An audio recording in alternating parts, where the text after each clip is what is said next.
Je suis heureuse de vous avoir ici. Suivez mon histoire jusqu'à la fin et commentez la ville d'où vous regardez.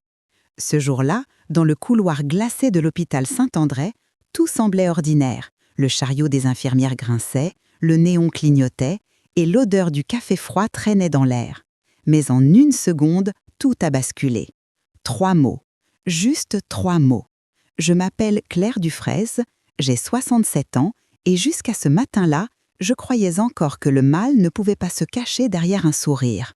J'étais venue pour un simple contrôle de routine, une fatigue tenace, quelques vertiges, ces oublis qui me suivaient depuis des semaines, des clés égarées, un four resté allumé, des mots qui se dérobent.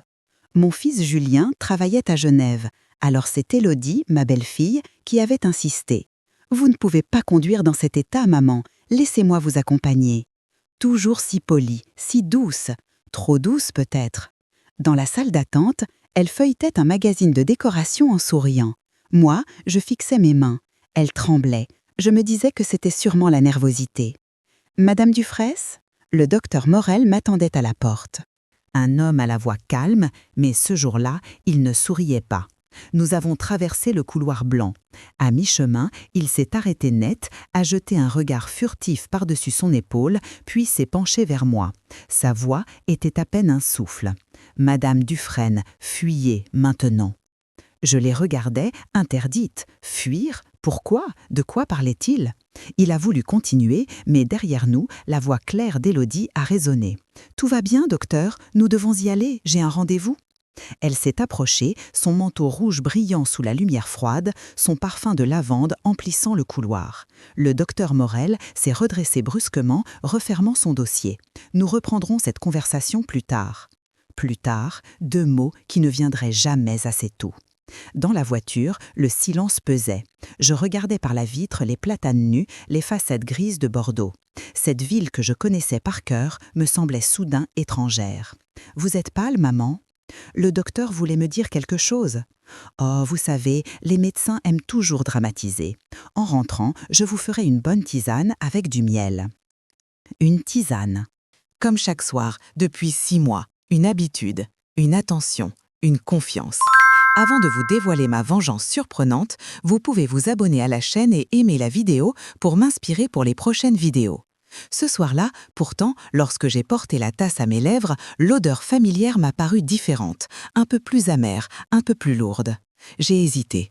Le téléphone a vibré, un numéro inconnu. « Allô ?»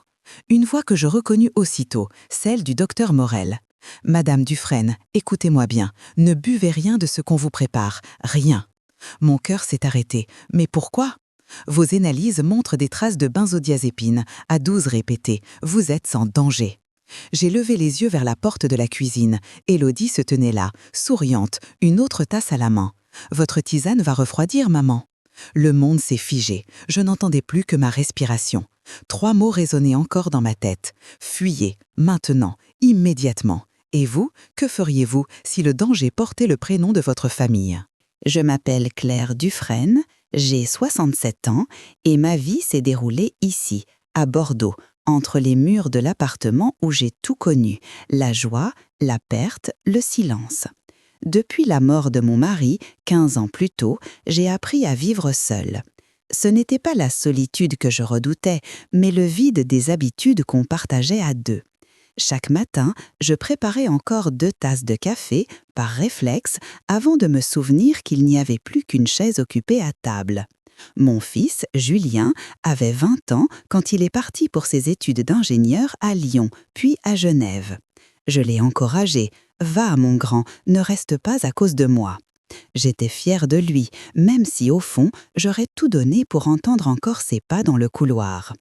Pendant des années, j'ai vécu d'une routine tranquille. Mes lectures, mes plantes, les visites du dimanche à la boulangerie, les appels rapides de Julien. Et puis, un jour, il m'a annoncé sa rencontre avec Élodie. « Maman, elle travaille dans les produits pharmaceutiques, elle est douce, attentionnée, tu verras, tu l'aimeras. » Je me souviens de ce premier dîner. Élodie avait ce sourire poli, un peu trop parfait. Elle m'avait offert un bouquet de pivoine, ma fleur préférée, comme si elle avait tout appris sur moi avant même de franchir la porte. Leur mariage s'est fait sans faste, dans une petite mairie près du lac Léman. Je n'ai pas pu voyager à cause de ma hanche, alors ils m'ont envoyé des photos. Julien rayonnant, Élodie en robe crème, un voile léger, et derrière eux, les montagnes couvertes de neige. Je me disais que la vie lui offrait enfin un peu de douceur. Les premières années, il vivait à Genève. Élodie m'appelait souvent. « Comment allez-vous, belle maman? Vous mangez bien ?» Elle m'envoyait des photos de leur voyage, Bali, Rome, Kyoto. Je trouvais ça charmant. Puis, les appels se sont espacés. Julien travaillait beaucoup, disait-elle. Un matin de mars, son numéro est apparu sur mon téléphone. « Maman, on revient en France pour quelques mois. On cherche un appartement, mais en attendant, tu crois qu'on pourrait s'installer chez toi ?» J'ai hésité. Mon appartement n'était pas grand, mais c'était la maison de mon fils, celle où il avait grandi. « Bien sûr, mon chéri. Ce n'est que pour 3 mois, promis.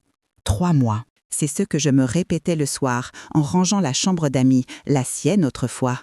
Je remettais les draps propres, je sortais les albums photos, je voulais qu'ils se sentent bien. Quand Élodie est arrivée, valise à la main, elle a regardé autour d'elle comme on examine une propriété. Quel bel appartement, et cette vue, on se croirait dans un tableau. Elle a posé son manteau sur le dossier du canapé sans attendre. Son parfum a envahi la pièce. Les premiers jours, tout semblait harmonieux. Elle faisait les courses, préparait le dîner, insistait pour que je me repose. « Vous avez assez travaillé toute votre vie, Claire, laissez-moi faire. » J'ai voulu refuser, mais elle avait ce ton sucré difficile à contredire. Julien, lui, était souvent absent. Réunions, déplacements, projets. Je les entendais rire au téléphone le soir pendant que je lisais dans le salon. Parfois, je me sentais étrangère dans ma propre maison. Les meubles restaient les mêmes, mais l'atmosphère avait changé. Trop de bruit, trop de contrôle. Élodie déplaçait les choses sans rien dire. Les photos de famille, la tasse préférée de mon mari, même la place de ma chaise au salon.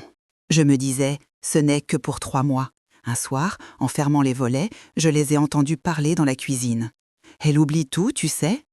Elle vieillit, c'est normal, mais... » « Ne t'inquiète pas, je m'occupe de tout. » Je suis restée derrière la porte, figée. Ce n'était peut-être rien, juste une conversation anodine. Et pourtant, cette nuit-là, pour la première fois depuis longtemps, je n'ai pas dormi. Je regardais le plafond et je me répétais cette phrase qui allait me hanter des mois entiers.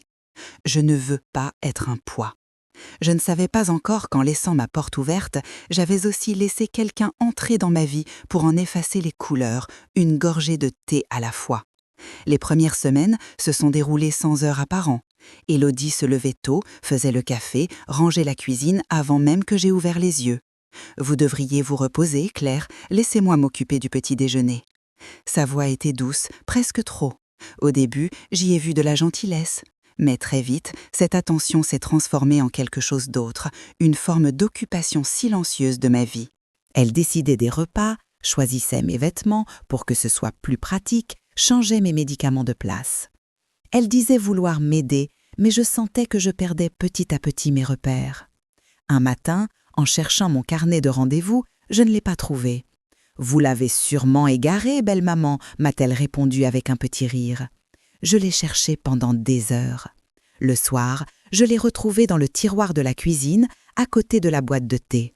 Je ne l'y aurais jamais mis. Depuis son arrivée, elle me préparait une tisane chaque soir.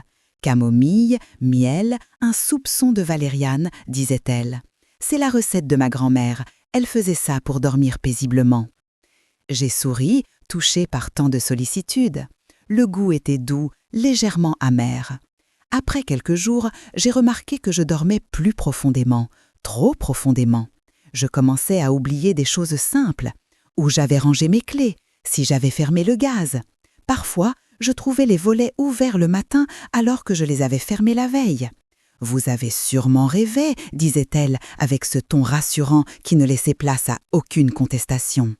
Julien, lui, riait doucement. « Maman, tu te fais trop de soucis, détends-toi un peu. » Je ne voulais pas être paranoïaque, mais plus le temps passait, plus ma maison m'échappait. Élodie avait pris le contrôle des moindres détails. Elle vérifiait le courrier, gérait mes appels, m'empêchait presque de sortir seule. « Ce quartier est bruyant, vous pourriez tomber, laissez-moi vous accompagner. » Un samedi, nous avons reçu la visite de Madame Varenne, ma voisine depuis 30 ans. Une femme charmante, toujours élégante, qui venait me voir pour le thé. Quand elle est entrée, Élodie s'est précipitée pour servir, avant même que je n'aie le temps de me lever. « Restez assise, belle maman, je m'en occupe. » Elle a posé les tasses, puis, avec ce sourire poli, elle a ajouté « Vous savez, elle oublie souvent de mettre le sucre maintenant. » Madame Varenne a eu un petit rire gêné. « Oh, à notre âge, ça arrive à tout le monde. »« Oh non, pas qu'un peu, » a insisté Élodie. L'autre jour, elle a failli mettre du sel dans le café. Les mots ont glissé dans l'air comme une gifle. Je n'ai rien dit, je me suis forcée à sourire. Mais à l'intérieur, quelque chose s'est fissuré. Le lendemain, dans la cage d'escalier, j'ai entendu 2 voisines chuchoter. Pauvre Claire, il paraît qu'elle perd un peu la tête. J'ai continué mon chemin sans me retourner. Mon cœur battait si fort que j'en avais mal à la poitrine. Ce soir-là, j'ai voulu en parler à Julien. « Ta femme se permet beaucoup de choses, tu sais. » Il a soupiré. « Elle veut juste t'aider, tu devrais être reconnaissante. » Je n'ai rien répondu. Ce mot « reconnaissante » m'a brûlé la gorge. Les jours suivants, les humiliations se sont faites plus subtiles. Quand je me trompais d'ingrédients, Élodie riait doucement. C'est charmant, les petits oublis des personnes d'expérience. Quand j'ai voulu faire les courses, elle m'a pris le panier des mains. « Laissez, vous risquez de vous fatiguer pour rien. » Un soir, elle a organisé un dîner avec quelques voisins et amis de Julien. Je voulais aider, mais elle m'a presque poussée hors de la cuisine. « Vous pourriez vous asseoir dans le salon, belle maman, on s'occupe de tout. » Pendant le repas, la conversation tournait autour du travail de Julien, des voyages, des projets. Je me sentais comme une invitée dans ma propre maison. Puis, sans prévenir, Élodie a lâché cette phrase. L'autre jour, Claire m'a demandé quel jour on était. C'était si drôle, elle a cru qu'on était en avril. Tout le monde a ri, Julien aussi. Le rire m'a transpercée. Je me suis forcée à sourire, mais mes mains tremblaient sous la table. Je fixais mon assiette, incapable d'avaler la moindre bouchée. « Vous savez, l'âge, ça joue des tours », a ajouté Élodie, faussement compatissante. « Oui, oui, l'âge », ai-je murmuré. Cette nuit-là, je me suis regardée longuement dans le miroir. Je cherchais un signe, une preuve que j'exagérais. Mais mes yeux me semblaient différents, fatigués, méfiants. Le lendemain, j'ai voulu ranger mes papiers dans le secrétaire du salon. La clé avait disparu. Je l'ai retrouvée plus tard dans le tiroir de la cuisine, à côté des sachets de tisane. Quand j'ai relevé la tête, Élodie était là, dans l'ombre du couloir. « Vous cherchez quelque chose ?»« Ma clé. »« Ah, je l'ai trouvée par terre hier, vous l'aviez sûrement fait tomber. » Son regard s'est attardé sur moi un peu trop longtemps. Un sourire à peine visible a effleuré ses lèvres, un sourire qui n'avait plus rien de bienveillant. Je me suis assise dans le canapé, la clé dans la main. Autour de moi, tout semblait identique. Les mêmes meubles, les mêmes rideaux, la même odeur de cire. Et pourtant, j'avais l'impression d'être chez quelqu'un d'autre. Je repensais à ce dîner, à leur rire, à la phrase d'Élodie. Elle a cru qu'on était en avril. C'était anodin, mais c'était une frontière qu'elle venait de franchir, celle du respect. Je ne savais pas encore jusqu'où elle irait. Ce soir-là, j'ai bu ma tisane plus lentement que d'habitude. Le goût m'a paru plus amer, plus lourd. Je me suis demandé si c'était moi qui changeais, ou la tisane. Et pendant que je posais la tasse sur la table, un frisson m'a traversé. Je ne le savais pas encore, mais c'était le début d'une longue descente, gorgée après gorgée. Le lendemain de ce dîner, j'ai passé la matinée entière à tourner en rond dans le salon, incapable de penser à autre chose qu'à ce rire, cette humiliation légère mais profonde. Élodie chantonnait dans la cuisine comme si de rien n'était, ses gestes précis, son visage tranquille. Tout en la regardant, j'ai senti quelque chose se renverser en moi. Jusqu'à présent, j'avais encaissé, en silence. Mais cette fois, je voulais comprendre. Ce jour-là, j'ai appelé Hélène, mon amie de toujours. Nous nous étions connus à l'école d'infirmière il y a 40 ans. Une femme directe, lucide, avec ce ton de vérité qu'on n'aime pas toujours entendre, mais qui sauve. « Tu ne m'appelles jamais le matin, Claire. Qu'est-ce qui se passe ?»« Je me sens bizarre, Hélène. Je me sens fatiguée et confuse. »« C'est ton traitement ?»« Non, je ne prends rien, à part les tisanes qu'elle me prépare chaque soir. » un silence au bout du fil. Puis Hélène a parlé d'une voix plus basse. « Les tisanes, c'est elle qui les prépare ? Oui, pourquoi ?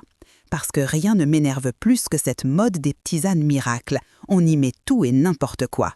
Écoute-moi bien, fais-toi faire des analyses, dis que c'est pour un contrôle de routine, et surtout, garde ça pour toi. » Cette conversation a marqué le début de mon plan secret. Je n'avais pas envie d'y croire, mais une voix intérieure me soufflait que quelque chose clochait. Et si ce n'était pas de la fatigue ? Et si cette douceur n'était qu'un masque ? Le soir même, pendant qu'Élodie et Julien dînaient à l'extérieur, j'ai fouillé dans le tiroir où elle rangeait les sachets de thé. Tout se semblait identique, soigneusement aligné. Mais sur un des sachets, une légère poudre blanchâtre collait au bord du papier. Je l'ai effleurée du bout des doigts. Ce n'était pas du sucre. Un frisson m'a parcouru. Je n'étais plus la femme naïve qu'elle pensait dompter. J'avais passé 30 ans de ma vie à observer les moindres signes sur des patients, à deviner la peur derrière les regards. Cette fois, j'allais observer la mienne. Le lendemain, j'ai installé discrètement une petite caméra dans la cuisine, un vieux modèle qu'Hélène m'avait prêté. Une simple lampe USB, assez pour enregistrer quelques heures. Je me sentais ridicule, presque coupable, mais j'avais besoin de preuves. 2 jours plus tard, pendant qu'Élodie faisait les courses, j'ai appelé le cabinet du docteur Morel, un médecin que j'avais rencontré à une conférence sur la mémoire. « Docteur, j'aimerais faire un contrôle complet, discret. Vous avez des symptômes particuliers ? Oui, des oublis, des vertiges, mais surtout, j'ai un pressentiment. » Un pressentiment ? Disons, une inquiétude. Il a accepté de me recevoir la semaine suivante. J'ai noté la date dans un carnet que j'ai ensuite caché dans la doublure de mon sac. Cette semaine-là, j'ai commencé à remarquer des détails qui m'avaient échappé jusque-là. Le ton d'Élodie quand elle parlait à Julien, trop doux, trop mesuré. Ses regards rapides vers moi, comme pour vérifier si je suivais la conversation. Et surtout, cette manie qu'elle avait prise de signer à ma place certains papiers. Les factures, le courrier du syndic, les reçus de banque. Un soir, j'ai vu mon nom écrit sur une enveloppe dans une écriture qui n'était pas la mienne. Je me suis approchée d'elle, doucement. « Tu écris à quelqu'un ? Oh, c'est juste une formalité pour le compte commun. Julien m'a dit que tu voulais que je t'aide. » Je ne me souviens pas avoir dit ça. « Oh, tu oublies tant de choses, belle maman, ce n'est pas grave. » Elle a souri, puis elle a tourné la tête vers la télévision. Mais je l'ai vue glisser rapidement le stylo dans son sac. Ce soir-là, j'ai décidé de sauvegarder mes documents.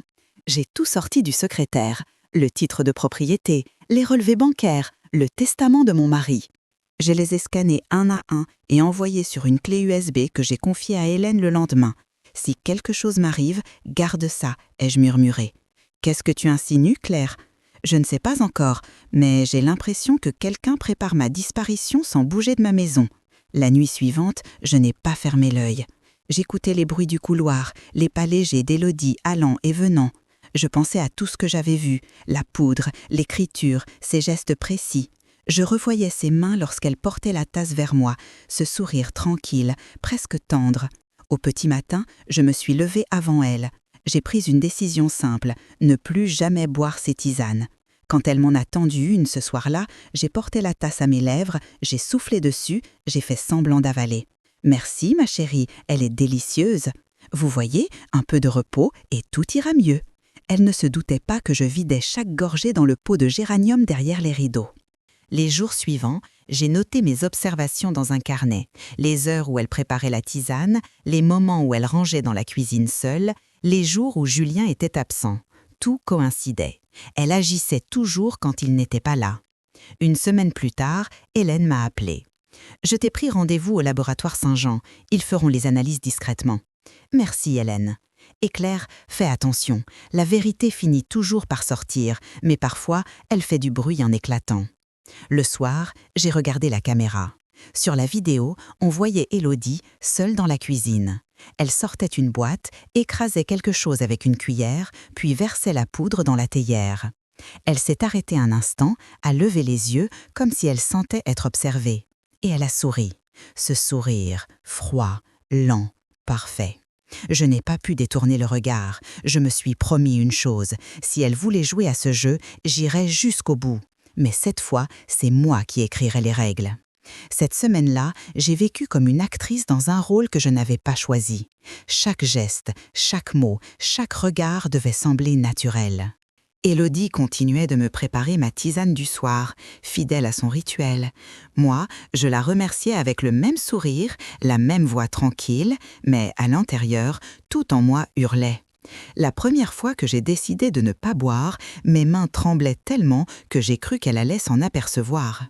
Je me suis assise dans le fauteuil du salon, la tasse chaude entre les doigts. « Buvez pendant que c'est chaud, belle maman. »« Oui, oui, tout de suite. » Elle s'est éloignée vers la cuisine. J'ai attendu qu'elle tourne le dos, puis j'ai versé lentement le liquide dans le pot de ma grande orchidée blanche.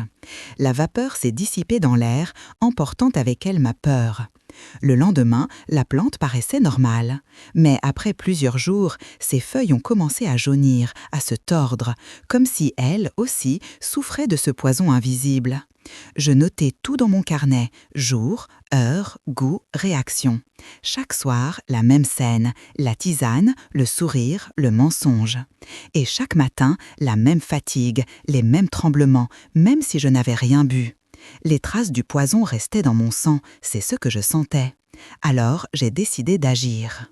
J'ai prélevé discrètement un peu de ce breuvage, à l'aide d'une petite seringue que j'avais gardée de mes années d'infirmière. J'ai mis le liquide dans un flacon étiqueté « échantillon ». Hélène m'avait laissé l'adresse d'un laboratoire indépendant, discret, sans ordonnance. Le lendemain matin, sous prétexte d'aller à la pharmacie, je suis sortie seule. L'air froid de mars m'a fouetté le visage. J'avais l'impression de respirer pour la première fois depuis des mois. Au laboratoire, la jeune réceptionniste m'a regardée avec surprise. « C'est pour vous, madame ?»« Oui, c'est un contrôle personnel. J'aimerais savoir si quelque chose d'anormal circule dans mon organisme. » Elle n'a pas posé de questions. Elle a pris le flacon, m'a demandé d'attendre quelques jours. Sur le chemin du retour, je me suis surprise à sourire. Pas de joie, mais de lucidité. Je n'étais plus une victime, j'étais une témoin. Le soir, Élodie était d'humeur radieuse. « Vous avez bonne mine, Claire. Vous voyez, je vous soigne bien. »« Oui, grâce à vous, je me sens plus légère. »« Je vais vous faire votre tisane alors, vous ne pouvez plus vous en passer. »« Oh, c'est vrai, je crois qu'elle me manque quand vous n'êtes pas là. » Ces mots lui ont fait plaisir. Elle s'est mise à fredonner. Pendant qu'elle tournait la cuillère dans la tasse, je l'observais en silence. Ses gestes étaient précis, presque trop mécaniques, comme un rituel bien rodé. J'ai porté la tasse à mes lèvres, j'ai soufflé dessus, j'ai fait mine d'en boire une gorgée, puis je l'ai laissée sur la table. C'est parfait, comme toujours. Je suis contente que ça vous aide à dormir. Elle s'est éloignée et j'ai senti ce frisson qui m'envahit chaque fois qu'elle tourne le dos. Un mélange de peur et d'adrénaline. Plus tard, seule dans ma chambre, j'ai relu mes notes. Les heures d'ingestion, les symptômes, les comportements d'Élodie. Tout formait un schéma. Elle agissait quand Julien n'était pas là. Elle observait mes réactions. Elle voulait prouver que je perdais la tête. Je n'ai presque pas dormi cette nuit-là. À travers la porte, j'entendais le bruit léger de ses pas dans le couloir, le plancher qui craquait. À 3 heures du matin, j'ai entendu le bip de mon téléphone. Un message d'Hélène. « Appelle-moi dès que possible. » Les résultats du labo viennent d'arriver. Je me suis levée, les mains glacées. J'ai ouvert la fenêtre, respiré l'air humide. Quelques minutes plus tard, le téléphone a sonné. « Hélène ?»« Claire, écoute-moi bien. Les analyses montrent des traces de benzodiazépine dans ton sang. Pas une dose accidentelle, des prises répétées. »« Ce n'est pas possible, je ne prends rien. »« Je sais, c'est pour ça que c'est grave. Quelqu'un t'en administre. » Un long silence a suivi. Je sentais ma gorge se serrer, ma tête tourner. Que dois-je faire ? Ne dis rien. Continue comme si de rien n'était. Mais surtout, ne bois plus rien qu'elle te prépare. Et viens me voir demain. On ira voir le docteur Morel ensemble. J'ai raccroché. Dans le couloir, la lumière s'est allumée soudain. Des pas se sont approchés. Élodie, en robe de nuit, se tenait dans l'encadrement de la porte, son visage à moitié dans l'ombre. « Vous n'arrivez pas à dormir, belle maman ?»« Non, j'ai eu froid. Je vais vous refaire une tisane, ça vous apaisera. » Elle a souri, lentement. J'ai senti la peur me mordre le ventre, mais j'ai gardé mon calme. « Non, merci, pas ce soir. J'ai juste besoin d'air. » Elle m'a observé quelques secondes, son sourire s'est figé, puis elle a hoché la tête avant de refermer la porte. Quand le silence est revenu, j'ai regardé ma plante, l'orchidée. Ses pétales tombaient un à un sur la table. Je me suis assise, la tête entre les mains. Je savais maintenant que ce n'était pas une imagination. Ce poison existait, dans mon corps, dans ma maison, dans ma vie. Et le plus terrible, c'est que celui qui l'apportait chaque soir le faisait avec amour. Ce soir-là, j'ai compris que le danger ne venait pas de l'extérieur. Il vivait sous mon toit, il portait un sourire et il m'appelait belle-maman. Les jours suivants ont eu une couleur étrange, comme un ciel de plomb suspendu au-dessus de ma tête. Depuis la nuit où Hélène m'avait révélé les résultats, je vivais dans une tension constante. Chaque minute passée dans cette maison ressemblait à une épreuve. Je guettais les moindres signes, le moindre mot, chaque regard d'Élodie. Julien, lui, semblait de plus en plus absent. Toujours en déplacement, toujours pressé. Quand il était là, je sentais que quelque chose avait changé. Son regard n'était plus le même. Il me parlait comme à une enfant. « Maman, tu as encore laissé la lumière du couloir allumée toute la nuit. »« Ah oui, je ne m'en souviens pas. »« Tu devrais te reposer davantage. Élodie s'inquiète pour toi. » Ce ton doux, presque condescendant, me glaçait plus que n'importe quelle accusation. Elle l'avait gagné à sa cause. Peu à peu, elle me remplaçait dans son esprit. Un matin, alors que je voulais payer le jardinier, j'ai découvert que mon compte bancaire était bloqué. Mot de passe incorrect. J'ai essayé 2, 3 fois en vain. Quand j'ai appelé la banque, on m'a répondu qu'une demande de modification avait été effectuée la veille par la titulaire du compte, Madame Dufresne. Mais cette signature n'était pas la mienne. Le soir, j'ai abordé le sujet calmement à table. « Julien, la banque a bloqué mon compte. »« Oui, Élodie m'a dit que tu avais eu du mal à te souvenir de ton code. »« Pardon ? On a préféré sécuriser tout ça ensemble. Ce sera plus simple. »« Ensemble ? Tu veux dire que maintenant c'est elle qui gère mes comptes ? » ?»« Maman, ne dramatise pas, c'est provisoire. » Je n'ai rien ajouté. Je l'ai regardé longuement et j'ai compris qu'il ne voyait plus en moi la femme qu'il avait élevée, mais une vieille dame fragile à protéger, ou pire, à surveiller. Le lendemain, Élodie m'a tendu une nouvelle boîte de comprimés. Le docteur Blanchard m'a dit que ça t'aiderait à dormir. Je ne veux pas de médicaments. Ce sont des vitamines, belle maman, rien de dangereux. Je l'ai remerciée d'un sourire vide. Mais cette fois, je n'ai même plus fait semblant. Chaque soir, elle s'assurait que je prenais bien mes comprimés. Chaque matin, je les jetais discrètement dans la poubelle de la salle de bain. La peur me consumait, mais une détermination nouvelle grandissait en moi. Je devais trouver des preuves, des vraies, pas seulement mes doutes, mes tremblements ou mes cauchemars. Alors, j'ai commencé à fouiller. Un après-midi où ils étaient sortis, j'ai ouvert la porte de leur chambre. Une odeur de parfum et de linge propre m'a frappée. Tout était rangé, aligné, ordonné, trop ordonné. Dans le tiroir de la table de chevet d'Élodie, j'ai trouvé une enveloppe Kraft soigneusement pliée. Dessus, une étiquette. EHP de Les Tilleuls, chambre 14, Madame Dufresne. Mon nom, mon prénom, mon futur lieu d'enfermement. Je suis restée pétrifiée, le souffle court. Mes doigts tremblaient tellement que j'ai failli déchirer le papier. À l'intérieur, un devis, un formulaire d'admission, une note manuscrite. Entrée prévue début avril. Début avril, c'était dans 3 semaines. Ma tête tournait. Elle avait tout prévu, le compte bancaire bloqué, le médecin corrompu, les troubles de mémoire et maintenant cette place dans une maison de retraite que je n'avais jamais demandée. Je me suis assise sur le lit, incapable de bouger. Tout autour de moi semblait respirer à ma place. Les photos de Julien, les rideaux beige clair, les vêtements soigneusement pliés d'Élodie. J'avais envie de hurler, mais aucun son ne sortait de ma bouche. Soudain, j'ai entendu la clé tourner dans la serrure. J'ai remis précipitamment l'enveloppe à sa place, j'ai refermé le tiroir et je me suis dirigée vers la porte. Quand Élodie est entrée, j'étais déjà dans le couloir. « Vous étiez dans votre chambre ? Je cherchais le linge propre, je voulais repasser les draps. »« Oh, ce n'était pas nécessaire, vous devriez vous reposer, vous avez l'air fatigué. » Ce mot « fatigué » sonnait comme une condamnation. Elle le répétait souvent avec un ton compatissant mais cruel, comme si elle me creusait une tombe mot après mot. Cette nuit-là, je n'ai pas dormi. Je pensais à cette enveloppe, à cette chambre 14 qui m'attendait déjà quelque part. Je me disais, ma maison, mon nom, ma vie, tout était déjà réservé. Le lendemain matin, j'ai trouvé un mot sur la table de la cuisine. « Julien en déplacement. Je passerai la journée dehors. Reposez-vous.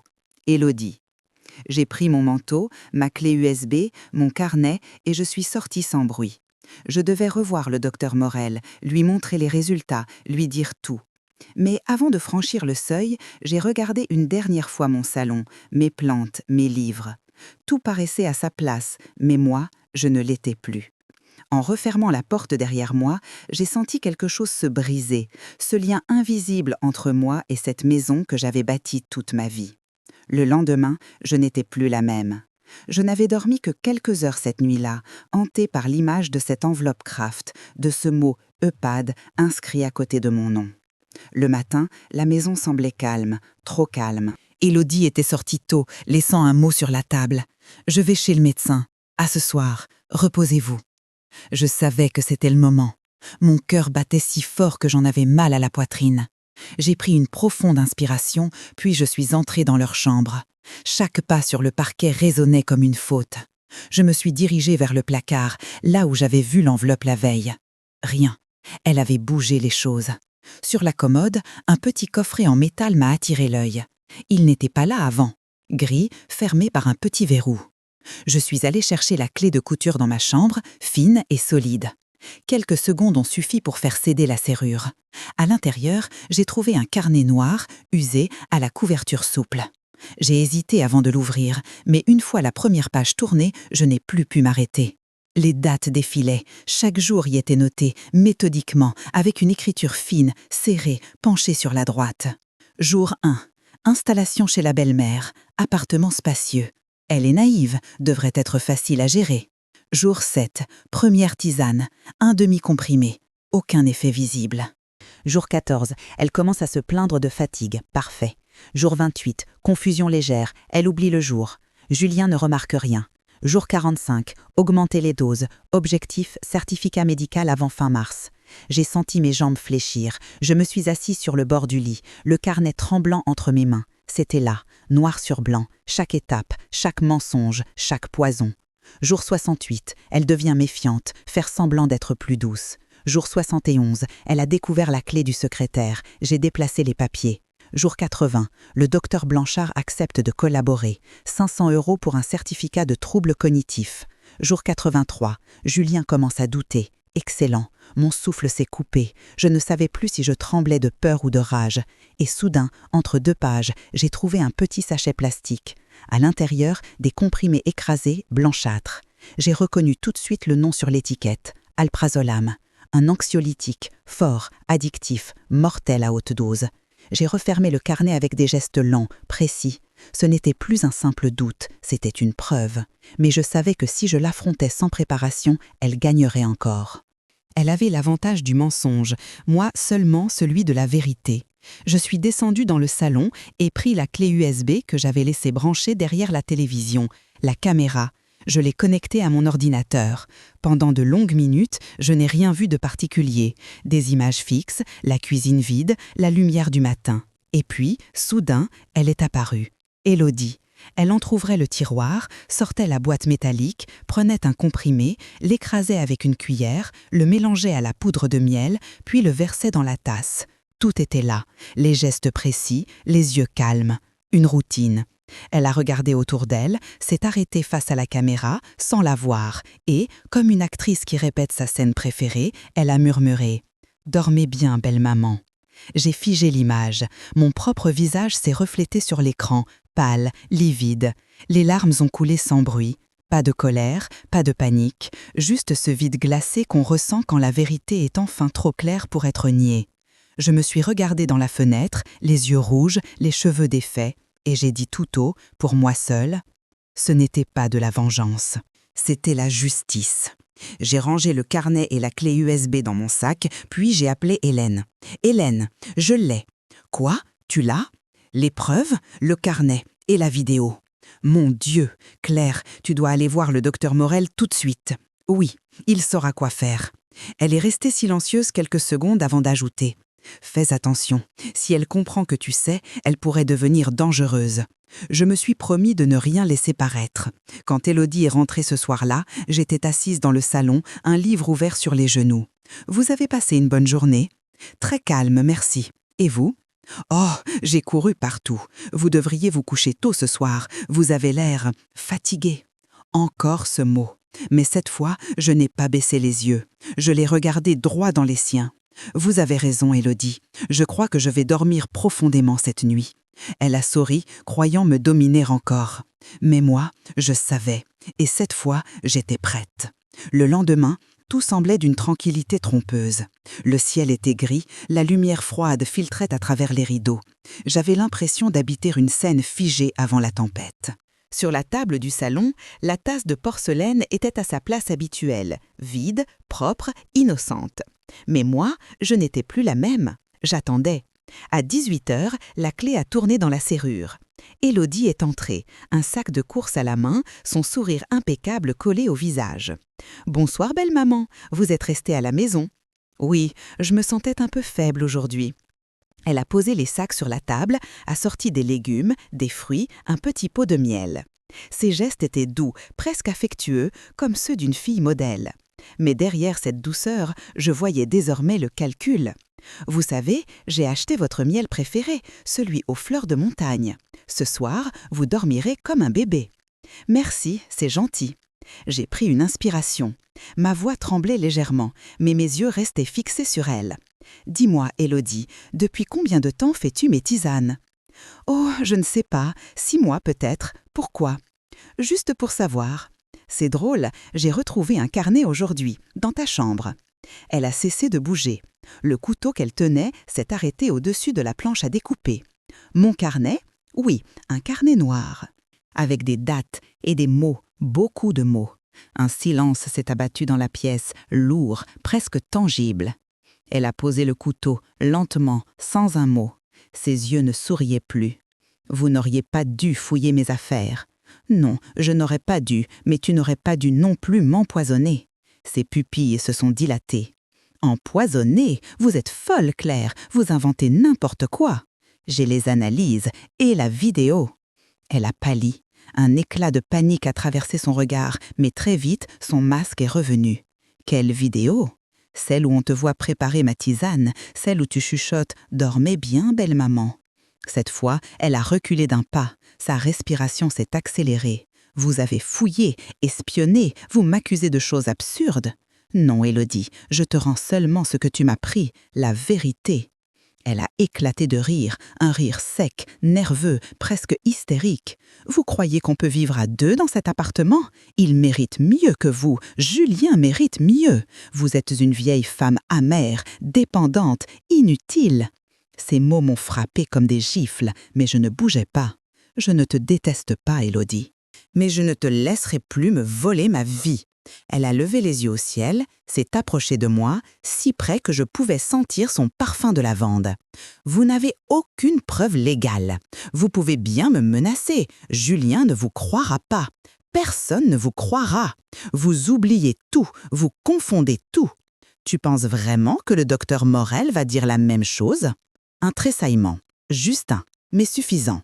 Le docteur Morel, il veut me voir demain matin. Il sait. Elle a blêmi. Puis, brusquement, elle a pris la tasse sur la table, l'a remplie d'eau chaude et de poudre dorée. « Tenez, buvez. C'est ce que vous aimez, non ? Un peu de miel, un peu de paix. » Je l'ai regardée faire, fascinée par tant de sang-froid. Elle m'a tendu la tasse, le regard fixe. « Buvez, Claire, vous verrez. Tout ira mieux après. » Je l'ai prise. Le liquide fumait entre mes doigts. Pendant un instant, le silence fut total, suspendu, presque sacré. Puis, j'ai levé les yeux vers elle. « Non, Élodie, ce soir, c'est toi qui vas goûter. » Son sourire s'est effondré. « Quoi ? Bois. Si tu n'as rien à te reprocher, pourquoi refuser ?» Elle a reculé d'un pas. « Vous êtes folle. Peut-être. Mais une folle lucide vaut mieux qu'une menteuse tranquille. » À cet instant, la porte d'entrée s'est ouverte. Julien. Il s'est arrêté, déconcerté devant la scène. Moi, debout, la tasse à la main. Élodie, blême, les poings serrés. Qu'est-ce qui se passe ici ?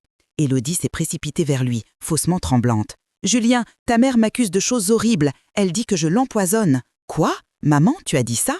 Ce n'est pas une accusation, c'est un fait. J'ai les preuves. » Je me suis tournée vers lui, mais il avait déjà posé sa main sur l'épaule de sa femme. « Maman, arrête, tu te rends compte de ce que tu dis ? » Les larmes sont montées à mes yeux, non pas de peur, mais de tristesse. « Tu crois que je mentirais, Julien ? Que j'inventerais tout ça ? » « Tu n'es pas bien, maman. On va prendre rendez-vous chez le médecin. » Un rire amer m'a échappé. Oui, chez le docteur Blanchard sans doute, celui qu'elle paye pour dire que je perds la tête. Julien a blêmi. Quoi? Mais avant qu'il puisse ajouter un mot, le téléphone a vibré sur la table. Un numéro inconnu. Je l'ai saisi, les mains tremblantes. Allô? Madame Dufresne? C'est le docteur Morel. Il faut que je vous voie immédiatement, c'est important. Pourquoi? Vos analyses, j'ai refait les tests. Ce que j'ai trouvé confirme vos soupçons et vous êtes en danger. Mon cœur s'est serré. Je comprends, j'arrive. Je me suis tournée vers Julien, le regard clair. Demain, tu sauras la vérité. Élodie, elle, avait retrouvé son calme. Elle a passé son bras autour de lui, l'a regardé avec douceur. Ne l'écoute pas, mon amour, elle a besoin d'aide. Je les ai regardés s'éloigner vers le couloir. La tasse, encore tiède, reposait sur la table. Entre la vapeur qui montait et le froid qui s'insinuait dans la pièce, j'ai compris une chose. La guerre venait de commencer. Et cette fois, je ne fuirais plus. Le lendemain matin, j'ai quitté la maison avant l'aube. Le froid de mars me fouettait le visage, mais je sentais en moi une chaleur étrange, celle qui précède la vérité. Dans mon sac, le carnet noir et la clé USB semblaient peser une tonne. Je n'avais pas prévenu Élodie. Elle dormait encore, ou faisait semblant. Tant mieux. L'hôpital Saint-André paraissait désert. Les couloirs blancs, les pas étouffés du personnel de garde, tout me rappelait ce matin-là quand le docteur Morel m'avait murmuré ces 3 mots « Fuyez immédiatement ». Cette fois, je n'étais plus la proie, j'étais le témoin. Le docteur m'attendait devant son bureau. Ses traits étaient graves, mais son regard bienveillant. « Entrez, Madame Dufresne, j'ai reçu les analyses que vous attendiez. » Et elle confirme tout. Les taux de benzodiazépine dans votre sang sont largement supérieurs à une prise thérapeutique. Ces doses ne peuvent venir que d'une ingestion prolongée. Je me suis assise, mon cœur battait fort, mais j'étais étrangement calme. Donc, je ne deviens pas folle. Non, madame, quelqu'un vous empoisonne. Et si je devais deviner, ce quelqu'un dort sous votre toit. J'ai sorti le carnet noir, l'ai posé sur son bureau. Elle notait tout, les doses, les effets, même ses conversations avec mon fils. Il a feuilleté les pages, son visage se durcissant à chaque ligne.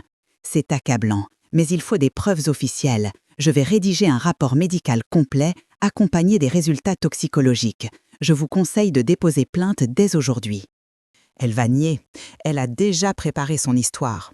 Peut-être, mais cette fois, ce sera sa parole contre la science. Et la science, Madame Dufresne, ne ment jamais. J'ai quitté l'hôpital avec une enveloppe scellée marquée du sceau médical.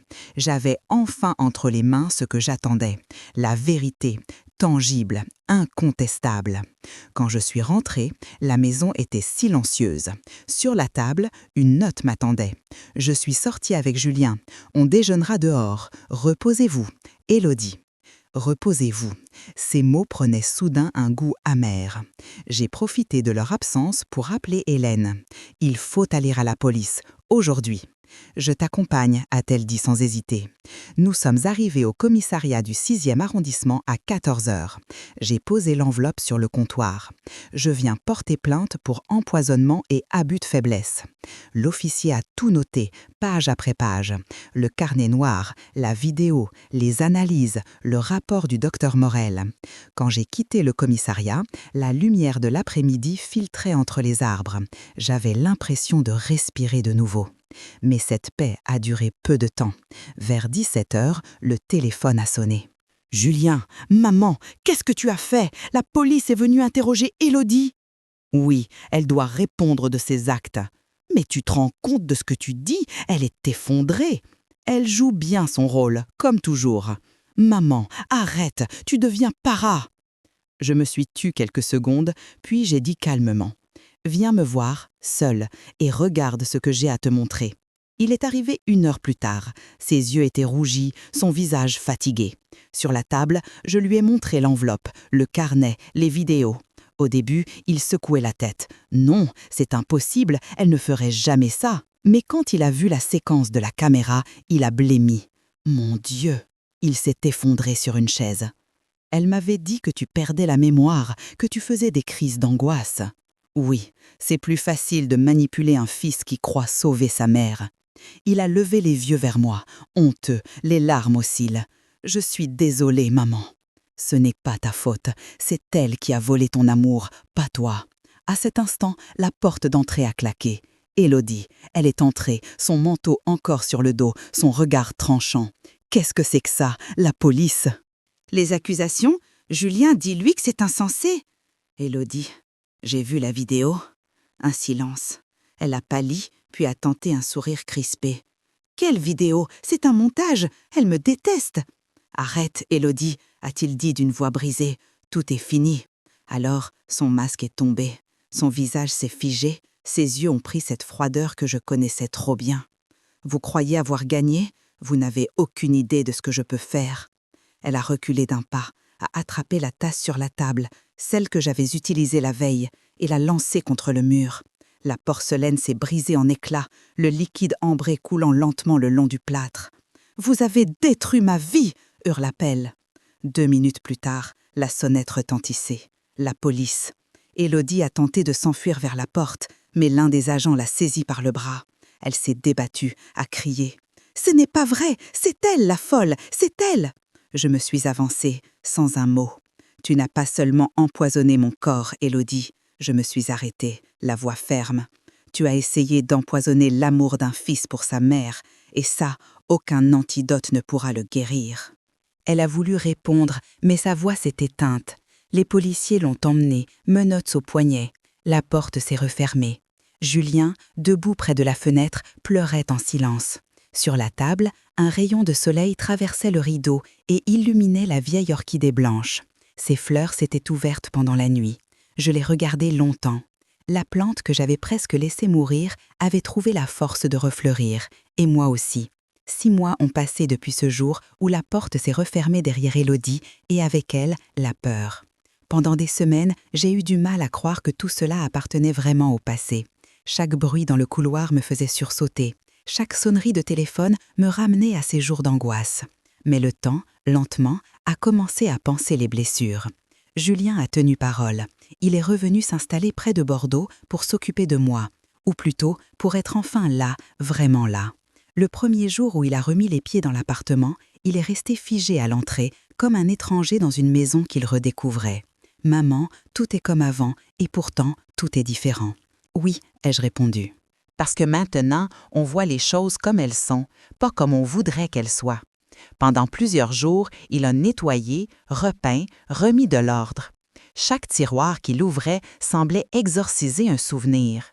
Il a jeté les vieilles tasses, sauf une, celle en porcelaine blanche au rose pâle. « Tu veux vraiment la garder? » « Oui, Julien, elle a tout vu, elle sait ce que j'ai traversé. » Les premiers temps, les nuits restaient difficiles. Je faisais des rêves étranges, des tasses qui débordaient, des voix qui chuchotaient, des portes qui se refermaient toutes seules. Mais chaque matin, la lumière filtrait un peu plus à travers les volets et l'air paraissait plus léger. Un après-midi de juin, Hélène est venue me rendre visite. Elle a apporté des fleurs et des croissants, comme autrefois. « Tu as meilleure mine, Claire? »« Oui, je respire enfin. »« Tu réalises que tu as survécu à quelque chose d'extraordinaire? » »« J'ai survécu à la peur, Hélène. C'est la pire des prisons. » Nous avons ri, doucement, comme 2 vieilles complices qui partagent un secret que personne d'autre ne peut comprendre. En la raccompagnant, je me suis arrêtée devant ma grande orchidée blanche. Ses pétales s'étaient ouverts, lumineux, pleins de vie. Tu vois, Hélène, elle aussi a refleuri. Le soir, j'ai préparé une tasse de thé, un vrai thé, sans poison, sans peur, juste de l'eau, du miel et un peu de paix. Le parfum doux a envahi la cuisine. Je me suis assise dans le fauteuil du salon, là où tout avait commencé.